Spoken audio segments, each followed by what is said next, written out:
नमस्कार दोस्तों, बहुत बहुत स्वागत है उत्कर्ष क्लासेस में। आज हम बात करने वाले हैं भूगोल विषय के अंतर्गत ज्वालामुखी की, वॉल्केनो की। आखिरकार क्या होते हैं वॉल्केनो, किस प्रकार से इनकी उत्पत्ति होती है, लावा क्या है, मैग्मा क्या है, इनकी उत्पत्ति किस आधार पर होती है, अभियांत्रिक चट्टानें क्या होती हैं, गीजर क्या है, बैथोलिथ क्या है, लोकोलिथ क्या है। तो शुरुआत यदि हम करें दोस्तों, तो ज्वालामुखी क्या है, यदि एक परिभाषा के रूप में हम इसे देखें तो हम कह सकते हैं कि ज्वालामुखी भूपटल, जो पृथ्वी की ऊपरी सतह है, उस क्षेत्र में मौजूद एक प्राकृतिक क्षेत्र है, पृथ्वी पर उपस्थित एक प्राकृतिक क्षेत्र है जो दरारों के माध्यम से होकर पृथ्वी की सतह के बाहर निकलता है। पृथ्वी पर तो था, पृथ्वी की सतह के नीचे था। तो पृथ्वी की सतह से ऊपर जब गर्म पदार्थ, लावा, जलवाष्प, राख और गैसें निकल रही होती हैं, तब इसे ज्वालामुखी कहा जाता है।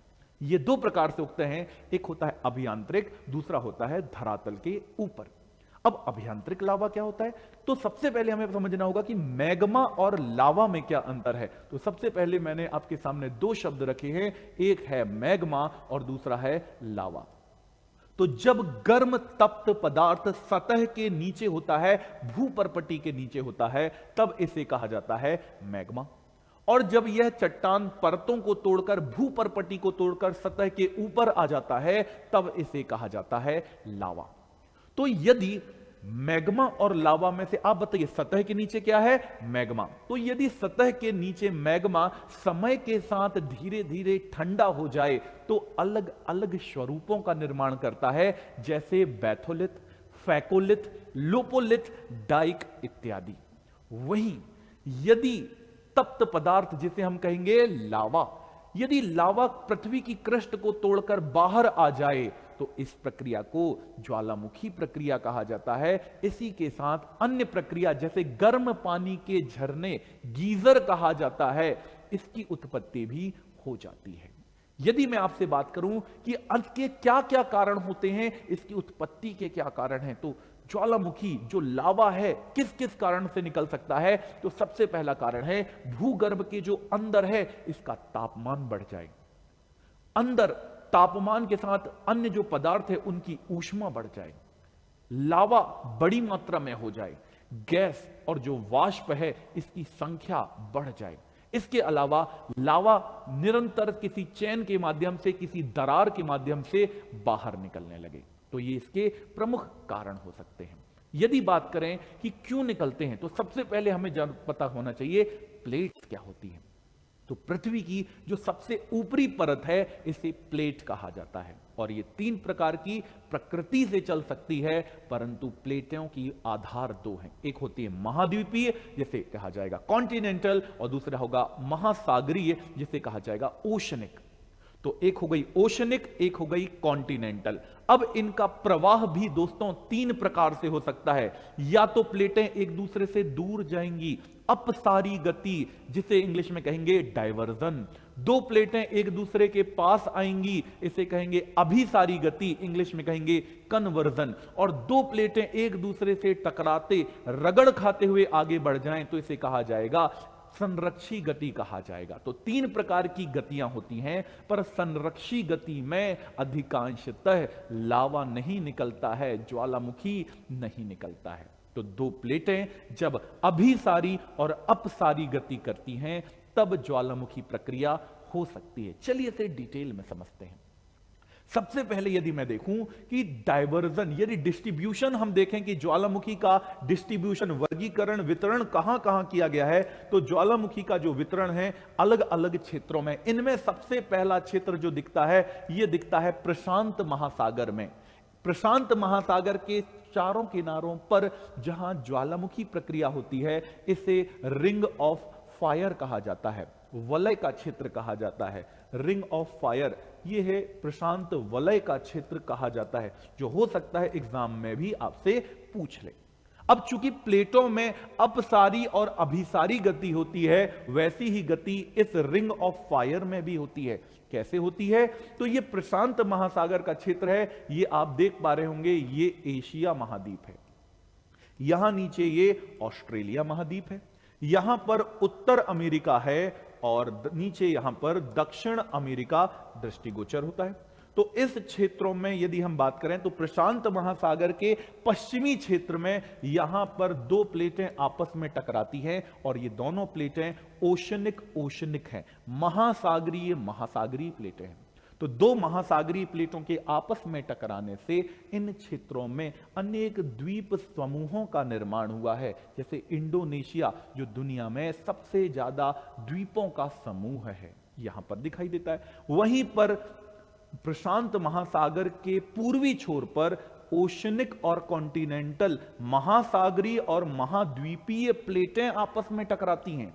जब ये दोनों प्लेटें टकराती हैं तो इनसे पर्वतों का निर्माण होता है और ऐसे पर्वतों को तटीय पर्वत कहा जाता है, जो समुद्र के किनारे तो होते हैं परंतु महाद्वीपों के भाग में होते हैं। यही कारण है दोस्तों कि उत्तर अमेरिका में यहां जो पर्वत श्रृंखला पाई जाती है उसका नाम है रॉकी, और यही पर्वत श्रृंखला आगे बढ़कर दक्षिण अमेरिका पहुंचती है और इस पर्वत श्रृंखला का नाम हो जाता है एंडीज।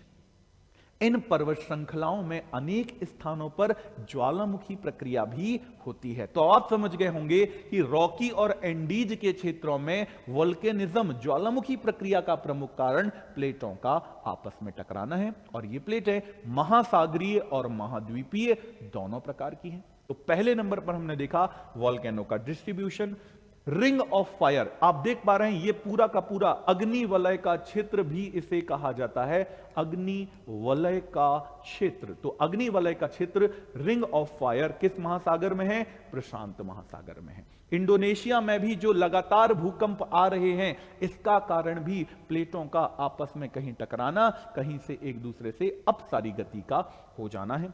वहीं यदि हम दूसरे क्षेत्रों की मैं बात करूं तो प्लेटों में हमने जो प्रकृति बात की कि यदि ओशनिक ओशनिक महासागरीय महासागरीय प्लेटें आपस में टकराती हैं तो महासागरीय महासागरीय प्लेटों के आपस में टकराने से महासागर के नीचे पर्वतों का, द्वीपों का, पर्वतों का निर्माण होगा, और पर्वतों के वे भाग जो समुद्र के ऊपर आ जाते हैं इन्हें ही हम क्या कहते हैं? द्वीप कहते हैं। जैसे कि मैनाकी पर्वत, इसी के ऊपर हवाई द्वीप हमें दिखाई देता है। वहीं पर यदि ओशनिक और कॉन्टिनेंटल महासागरीय और महाद्वीपीय प्लेटें आपस में टकराती हैं तो महाद्वीपों के किनारों पर पर्वत श्रृंखलाओं की उत्पत्ति होती है। चूंकि महासागरीय जो प्लेट है ये भारी होती है, ये बेसाल्ट की बनी होती है, जबकि महासागरीय प्लेट हो गई बेसाल्ट की, महाद्वीपीय कॉन्टिनेंटल प्लेट जो हो गई ये बनी होती है ग्रेनाइट की। तो हल्की प्लेट ऊपर रहती है, भारी प्लेट नीचे जाती है, उसका छेपण हो जाता है, और छेपण होने के बाद ये लगातार पिघल जाती है और इसके पदार्थ ही हल्के होकर ऊपर आते हैं और इनके अवसादों से ही पर्वत श्रृंखलाओं की उत्पत्ति भी हो जाती है। ये हमको याद रखना था। आगे देखिएगा, यह घटना महासागरों के बीच में भी हो सकती है, जिसे कहा जाता है मिड ओशनिक रिज कहा जाता है, MOR कहा जाता है, अंतः सागरीय कटक कहा जाता है। तो महासागरीय कटक कब बनेंगे? तो यदि किसी क्षेत्र में दो महासागर के बीच में कोई प्लेट एक दूसरे से डायवर्ज हो रही हो, डायवर्जन हो रहा हो, अपसारी गति हो रही हो। तो यहां पर समझिएगा, मान लेते हैं कि इस क्षेत्र से प्लेटें एक दूसरे से दूर जा रही थी, तो जब दूर जाएंगी दोस्तों तो नीचे से लावा की मैग्मा, बताइए जल्दी से, बिल्कुल सही, नीचे से मैग्मा बाहर निकलने की कोशिश करेगा और जब बाहर आकर फैलेगा तब इसे कहा जाएगा लावा। तो जब लावा दूर दूर तक इन क्षेत्रों में फैल जाएगा तो महासागर के ऊपर की परत कौन सी चट्टानों से मिलकर बनी होगी? बेसाल्ट चट्टानों से बनी होगी, जो ग्रेनाइट चट्टानों से भारी होती है।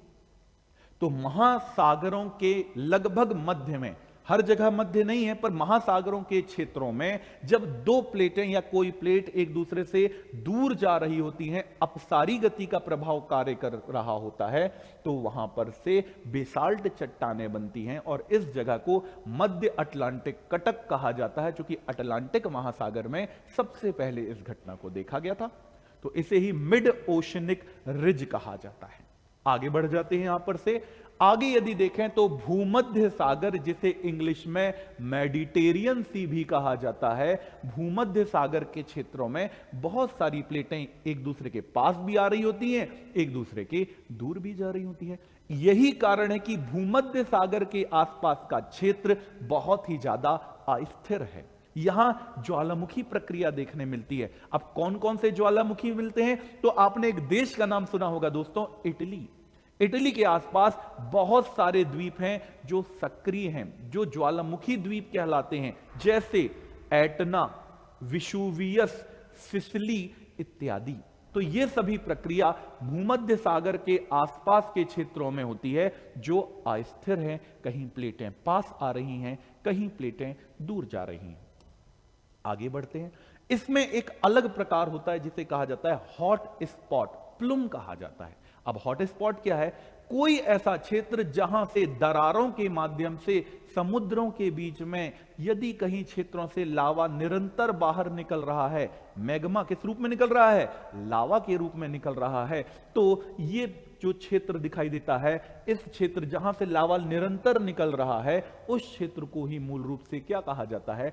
हॉट स्पॉट कहा जाता है।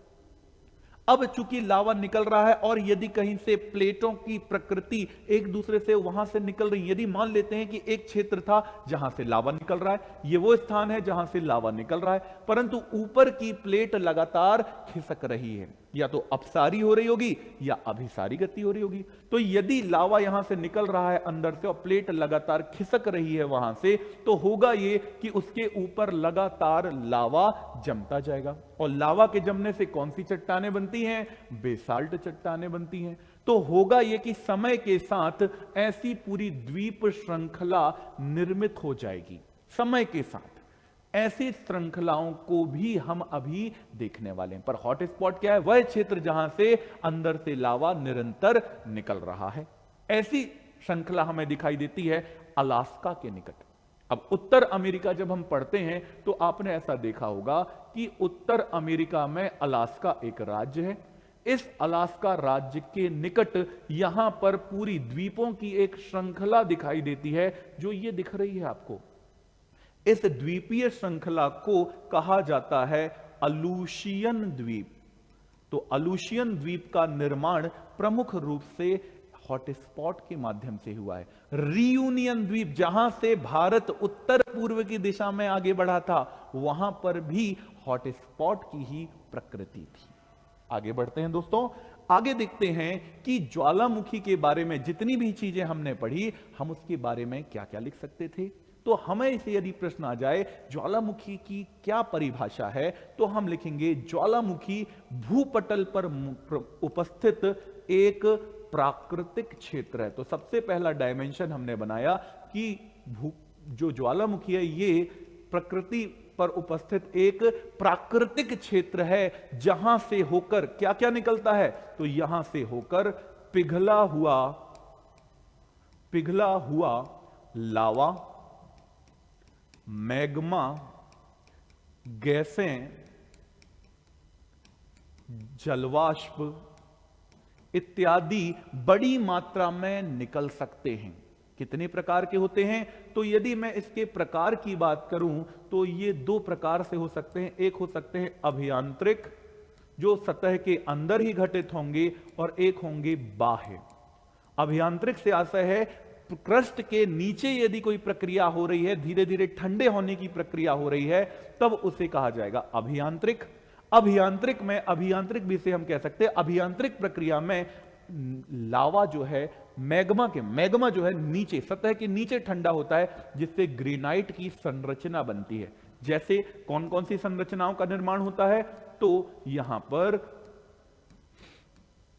बैकोलिथ, लेपोलिथ, डाइक, सिल जैसी संरचनाओं का निर्माण होता है। वहीं पर यदि बाह्य तरह से लावा निकल रहा है, बाहर निकल रहा है, तो यहां ज्वालामुखी निकल सकते हैं। तो सबसे पहला, यदि लावा बाहर निकल रहा है तो इससे सबसे पहले होगा ज्वालामुखी।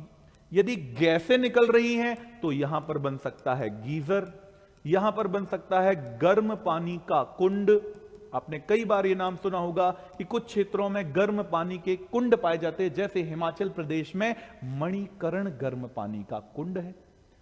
इन सब चीजों की प्रकृति भी यहां हम देख सकते हैं। तो यहां से हमने देखा कि बहुत सारे प्रकार से इसकी परिभाषा को लिखा जा सकता था। अब हम बात करते हैं दोस्तों कि क्या कारण है कि ज्वालामुखी की उत्पत्ति होती है। बहुत बार भी हमने इन कारणों की चर्चा अभी की। इनमें सबसे पहले यदि हम कारण के रूप में देखेंगे तो हम यहां लिख सकते हैं पृथ्वी के अंदर का तापमान। पृथ्वी के अंदर का तापमान अंदर का क्या हो जाए, उसमें वृद्धि हो जाए। दूसरा कारण हो सकता है क्षेत्र में, उस क्षेत्र में लावा की मात्रा बढ़ जाए। लावा की जो मात्रा है वो मात्रा क्या हो जाए, बढ़ जाए।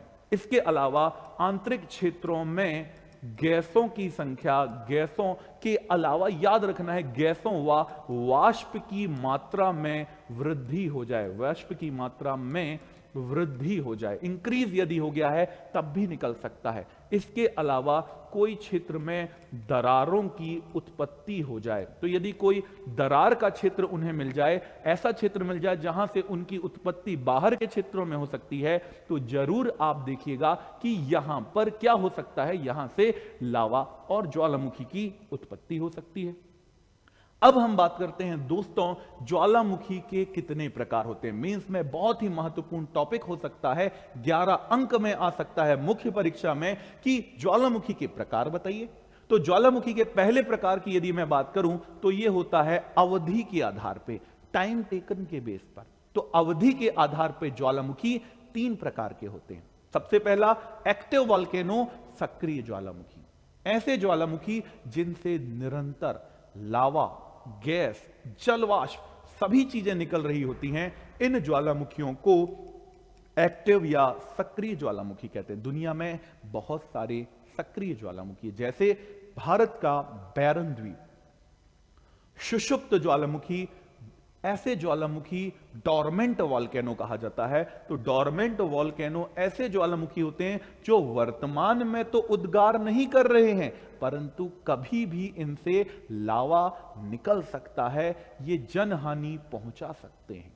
ऐसे ज्वालामुखियों को सुषुप्त ज्वालामुखी कहा जाता है, जैसे भारत का नारकोंडम ज्वालामुखी प्रमुख रूप से।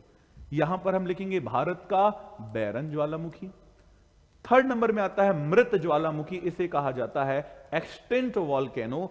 ऐसे ज्वालामुखी जिनसे अब कभी भी लावा, मैग्मा, गैस के निकलने की संभावना समाप्त हो चुकी है, उन्हें मृत ज्वालामुखी कहा जाता है, डेड वॉल्केनो कहा जाता है। अब आते हैं दोस्तों उद्गार के आधार पे। उद्गार से आशय है कि उनका फॉर्मेशन, ओरिजिन कैसे हो रहा है। तो ओरिजिन के बेस पे ज्वालामुखी को 2 भागों में बांटा गया है। या तो केंद्र से निकलेगा तो इसे कहा जाएगा केंद्रीय उद्भेदन के आधार पे, जहां मैग्मा चैम्बर होता है।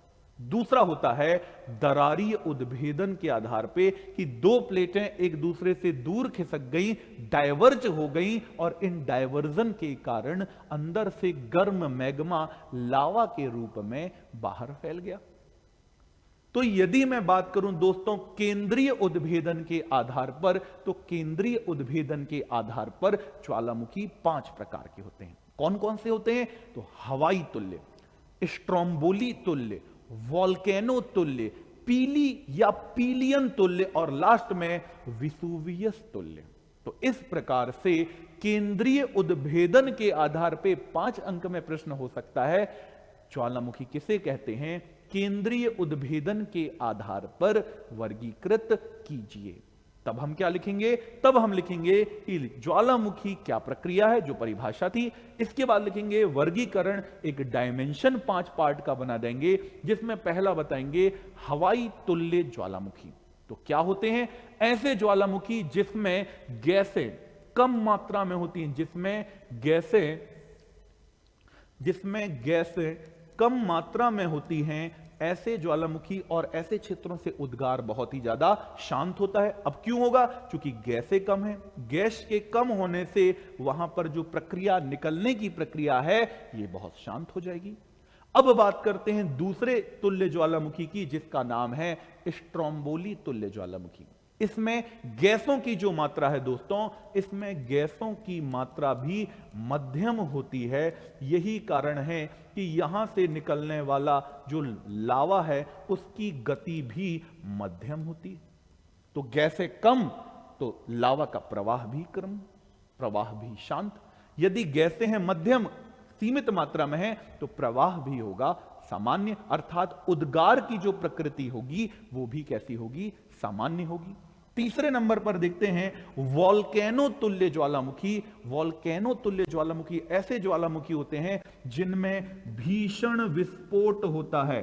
तो भीषण विस्फोट के साथ जो ज्वालामुखी निकलते हैं, इन ज्वालामुखियों को कहा जाता है वोल्केनो तुल्य ज्वालामुखी। अब बात करते हैं पीली तुल्य। पीली तुल्य को पीलियन ज्वालामुखी भी कहा जाता है, पीलियन ज्वालामुखी भी कहते हैं। ये सर्वाधिक विध्वंसकारी होते हैं। तो सभी में सर्वाधिक विध्वंसकारी, विनाशकारी ज्वालामुखी कौन से होते हैं? तो सर्वाधिक विनाशकारी ज्वालामुखी को कहा जाता है पीली या पीलियन तुल्य ज्वालामुखी।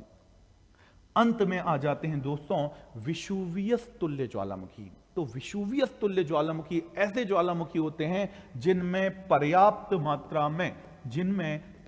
मात्रा में उपस्थित होती है गैसें। अब चूंकि गैसें ज्यादा, आप सोचो एक बड़ा गुब्बारा है हमारे पास, उस गुब्बारे को ब्लास्ट कर दिया गया, फोड़ दिया गया, और उसके अंदर कुछ मात्रा में पानी था।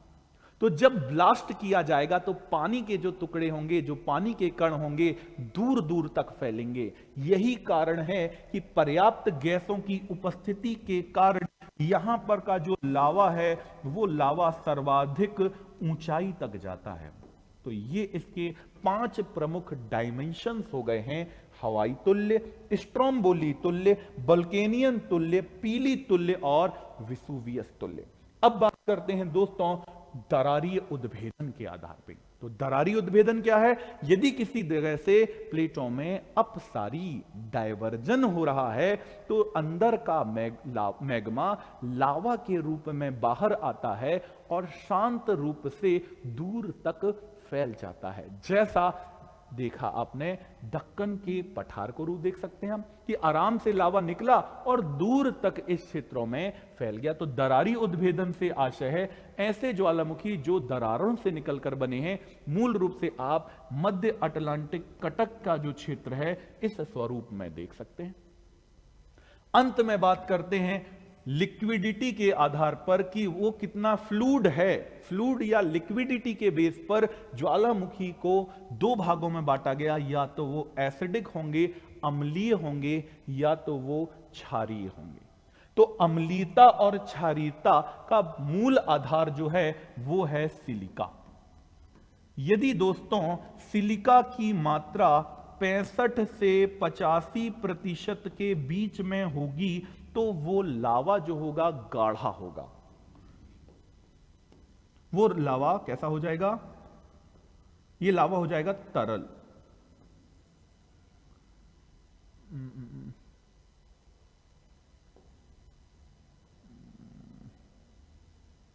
ये लावा कैसा हो जाएगा? गाढ़ा हो जाएगा। और गाढ़े होने के कारण ये जल्दी से तीव्रता के साथ रुक जाएगा, ठंडा हो जाएगा। यही कारण है कि इससे पर्वतों का निर्माण होता है। जबकि यदि कोई लावा क्षारीय प्रकृति का है, अर्थात उसमें सिलिका की मात्रा 65% से कम है, तो ये लावा दूर तक फैलेगा चूंकि तरल होगा, और प्रमुख रूप से इससे ही पठारों का निर्माण होता है। इससे ही पठारों का निर्माण होता है। तो यदि अम्लीय है तो जल्दी ठंडा होगा। ऐसे समझ लीजिए ये कोई ज्वालामुखी का क्षेत्र था, यहां से लावा निकला और जल्दी गाढ़ा था तो जल्दी जल्दी सूखने लगा, ठंडा हो गया।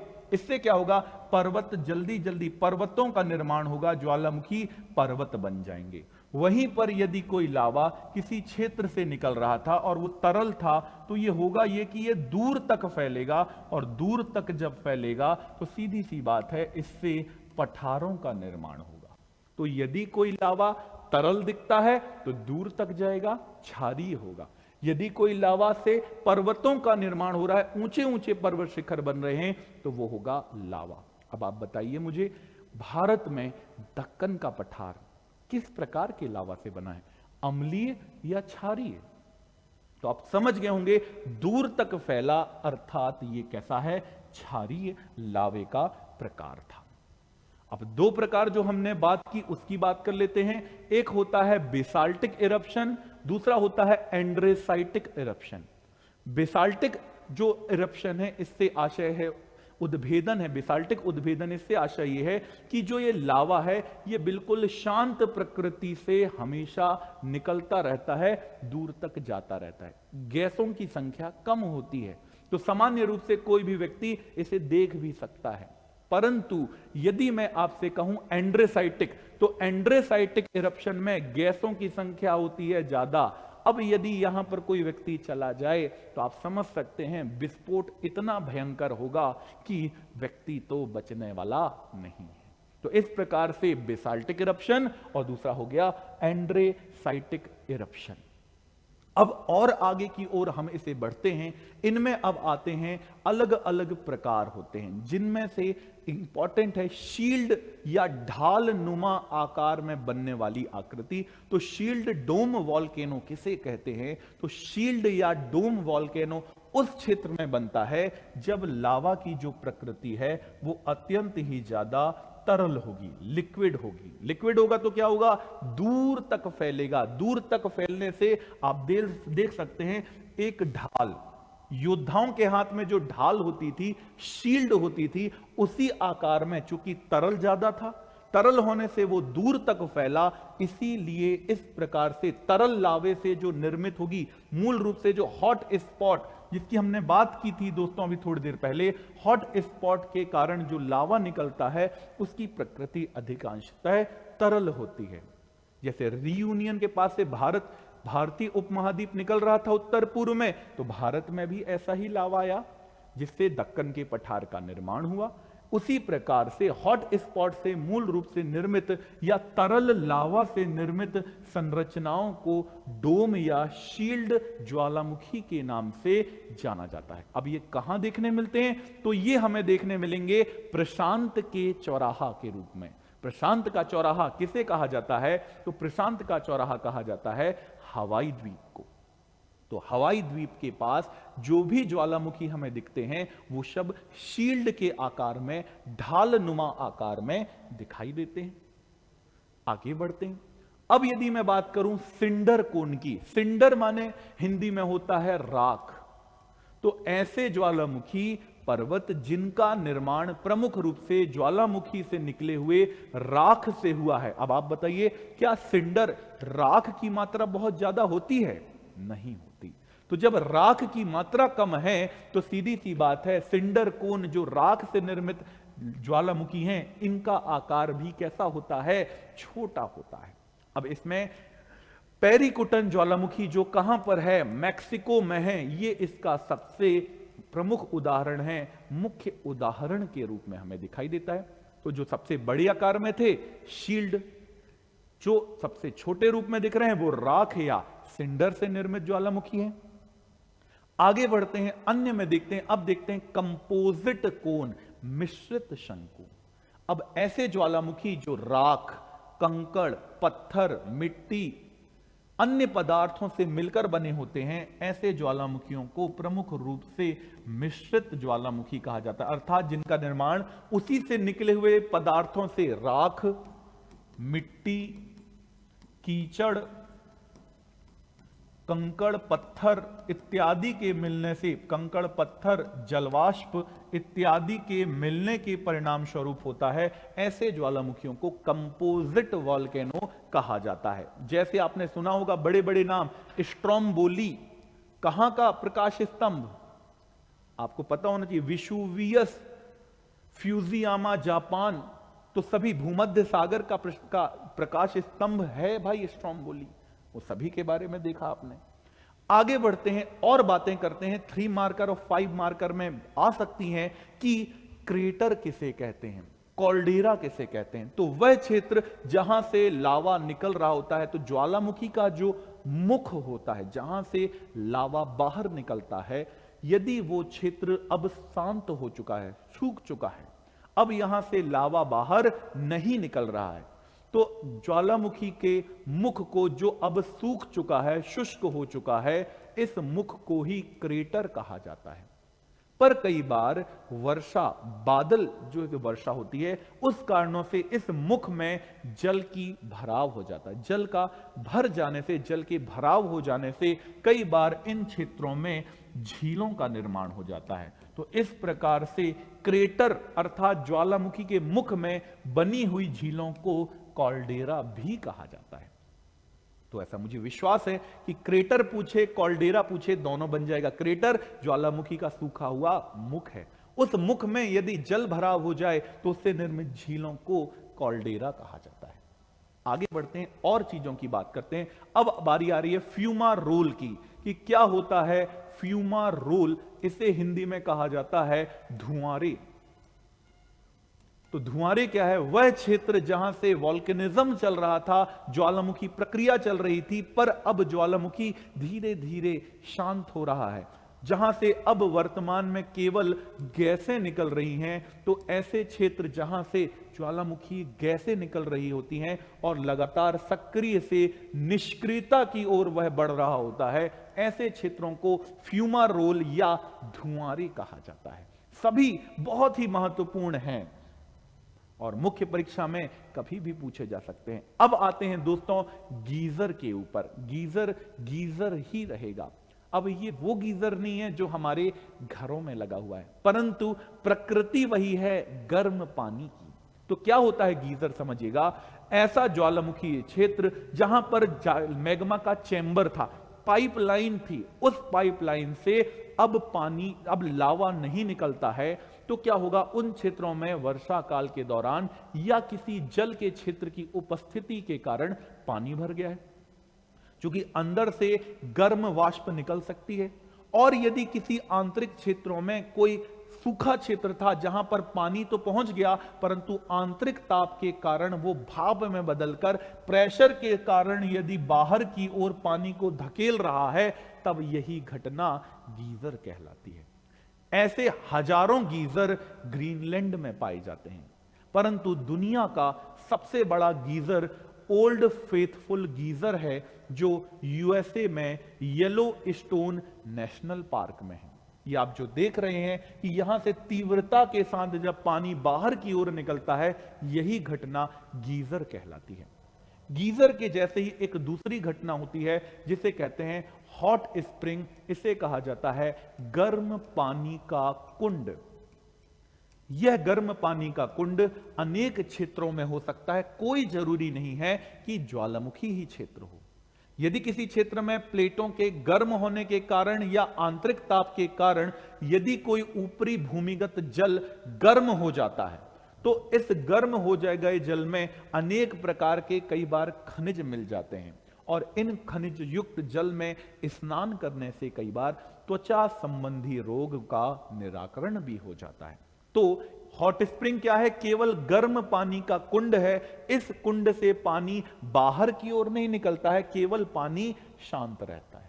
जबकि गीजर की यदि हमने बात की, तो गीजर में तीव्रता के साथ, गैसों के साथ जब पानी बाहर निकलता है, तब उसे गीजर कहा जाता है। हो सकता है कि कुछ कंफ्यूजन हो, तो इस कंफ्यूजन को दूर करने के लिए आप इस चित्र को बहुत अच्छे से देखें।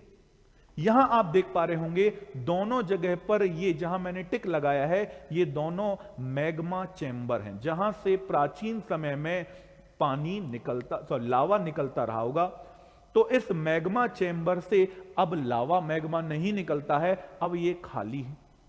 तो हो सकता है कि ऊपर यदि जल क्षेत्र आ जाए तो ये जल ही अंदर इस क्षेत्र में भर जाएगा, परंतु यदि कहीं पर अंदर, सतह के अंदर, धरातल के अंदर कोई खोखली संरचना बन जाए, तो मुझे बताइए यहां पूर्ण रूप से जल भरा हुआ है, तो क्या इन खोखली संरचनाओं में गैसों की उपस्थिति हो सकती है?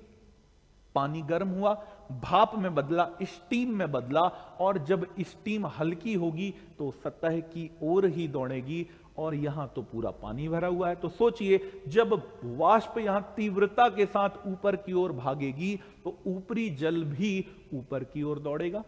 यही कारण है कि इससे पानी विशाल मात्रा में बाहर निकलता हुआ दिखाई देता है, जैसा आपने देखा येलो स्टोन नेशनल पार्क में ओल्ड फेथफुल गीजर के रूप में। वहीं पर यह भी मैग्मा चैम्बर है, पर इस मैग्मा चैम्बर में हमें कहीं पर भी देखिए कोई भी ऐसा खाली टैंकर नुमा क्षेत्र, शुष्क क्षेत्र नहीं दिखाई देता। इससे होगा ये कि जो अंदर की गर्म गैसें हैं वो ही सतह तक आएंगी और ऊपर के जल क्षेत्र को गर्म कर सकती हैं। यही कारण है कि ऐसे क्षेत्र जहां केवल पानी गर्म होता है उसे गर्म पानी का कुंड कहते हैं, जबकि जहां भाप के कारण, स्टीम के कारण पानी ऊपर की ओर फुहारे की आकृति में बाहर निकलता है, तब इसे कहा जाता है गीजर। तो इस प्रकार से विविध चीजों के बारे में अभी हमने बात की। तो चलिए फिर आगे बढ़ते हैं और हम देखते हैं कि ज्वालामुखी के लावा से जो निर्मित स्थलाकृतियां थी वो कैसी है। इसे 3D डायमेंशन में भी अब हम देखते हैं। 2D में तो आपने देख लिया, तो आप देख पा रहे होंगे कि ये सबसे पहले आपको दिख रहा है राख से निर्मित ऐश वॉल्केनो। तो ऐश वॉल्केनो आखिरकार होता क्या है दोस्तों, तो आप यहां देख पाएंगे कि जब मैग्मा चेंबर से बड़ी मात्रा में केवल और केवल राख निकल रही हो, ऐश निकल रही हो, तो ऊपर की जो संरचना है उससे जब नवीन पदार्थ या नवीन परतों का निर्माण होगा तो वो केवल राख से निर्मित होगी। तो इस प्रकार से निर्मित संरचना को राख से निर्मित या ऐश वॉल्केनो कहा जाता है। आगे यदि हम देखें तब दूसरे प्रकार का जो शील्ड दिखाई देती है, ये है शील्ड वॉल्केनो। शील्ड माने ढाल के आकार की। तो शील्ड वॉल्केनो का निर्माण तब होता है जब, बताइए, दो प्रकार के लावा हमने पढ़े, अम्लीय, क्षारीय। अम्लीय लावा वो है जिसमें सिलिका 65 से 85% है, जल्दी ठंडा हो जाता है, जबकि क्षारीय लावा वो है सिलिका की मात्रा 65% से कम है। तो क्या होगा, दूर तक फैलेगा, तरल होगा, फ्लूइड होगा। तरल होने के कारण आप देख पा रहे हैं तीव्र गति से दूर तक जा रहा है, और दूर तक जाने के कारण एक ढाल के आकार की, एक योद्धा की ढाल के आकार की संरचना बनती है, जिसे शील्ड वॉल्केनो कहा जाता है। यदि हम इसके आंतरिक संरचना को आप देखें तो आप आंतरिक संरचना को देख पा रहे हैं कि यहां से मैग्मा लावा के रूप में निकल रहा है, और ये लावा ही चूंकि तरल स्वरूप में है तो तरल स्वरूप में दूर तक जा रहा है। तो इस प्रकार से शील्ड वॉल्केनो का निर्माण होता है। तीसरे प्रकार का हमने पढ़ा मिश्रित ज्वालामुखी, मिश्रित शंकु, अर्थात ऐसा ज्वालामुखी पर्वत जिसका निर्माण राख, मिट्टी, कंकड़, पत्थर, कीचड़, इन सब के मिश्रण से होगा, तब इसे कहा जाएगा मिश्रित वॉल्केनो। अब इसका स्ट्रक्चर कैसा हो सकता है, तो देखिए इसमें विभिन्न प्रकार की लेयर हैं, परतें हैं, जिन परतों का निर्माण ज्वालामुखी के लावा, मैग्मा, कंकड़, पत्थर, मिट्टी, जलवाष्प, राख सभी के मिलने से हुआ है। इस प्रकार से निर्मित संरचना को मिश्रित शंकु कहा जाता है। अन्य कुछ संरचनाओं की भी हम बात कर लेते हैं जो ज्वालामुखी प्रक्रिया का ही भाग है। जैसे सबसे पहले सोल्फ तारा। सोल्फ तारा के यदि हम देखें तो उसके पहले भी है फ्यूमारोल। तो फ्यूमारोल क्या है, जहां से लगातार गैसें बाहर निकल रही होती हैं, फ्यूमारोल कहलाता है। सेकंड नंबर पर हमने देखा गीजर। तो गर्म पानी का ऐसा क्षेत्र जहां से जलवाष्प के कारण प्राकृतिक झरनों का निर्माण होता है, गीजर कहलाते हैं। सोल्फ तारा ये एक लैटिन वर्ड है, जहां से सल्फर बड़ी मात्रा में निकल रही होती है, उस प्रकार से निर्मित गैसीय संरचना को सोल्फ तारा कहते हैं। मड वॉल्केनो, तो ऐसा ज्वालामुखी क्षेत्र या ऐसा वॉल्केनिज्म एरिया जहां से गैसें और जलवाष्प निकल रही हों, तो जलवाष्प के कारण वह क्षेत्र मृदा दलदली बन जाएगी, और इस प्रकार से निर्मित संरचना को मड वॉल्केनो कहा जाता है। सबसे पहले यहीं से शुरुआत करते हैं दोस्तों। सबसे पहले आप यहां देख पा रहे होंगे कि ऐसा क्षेत्र जहां बड़ी मात्रा में गैसें निकल रही हैं, और ये सक्रियता से निष्क्रियता का भी उदाहरण होता है। यदि हम गीजर की बात करें तो गीजर एक ऐसा क्षेत्र है जहां गर्म पानी तो है, परंतु मैग्मा चेंबर में कुंड होने के कारण भाप के रूप में निकलती है और फुहारे के रूप में पानी बाहर आता है, यही गीजर है। पर जब पानी केवल और केवल गर्म होगा तब उस संरचना को कहते हैं हॉट स्प्रिंग, गर्म पानी का कुंड कहा जाता है। अब चलते हैं तीसरे क्षेत्र में जिसे कहा जाता है सोल्फ तारा। सोल्फ तारा का क्या है?